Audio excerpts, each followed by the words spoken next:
What would you say is your biggest challenge that you've encountered? There's times it's been a little rough. I was finding there were a couple of opportunities that were limiting because they required a bachelor's degree or a master's degree. Now everything's online, and that was overwhelming for me. That was a really overwhelming concept. Everybody has been so exceptional, doing everything they could to help me understand the process going back 20 plus years later as an adult learner. Yes. Hey, I'm gonna be right back. Okay, no problem. Step away from. Hi, Laura. Hi. How are you? Oh my gosh.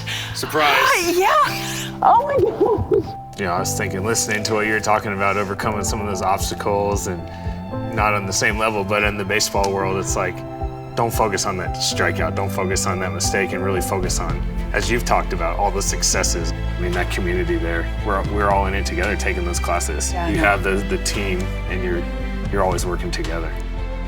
I'm glad you're doing so well.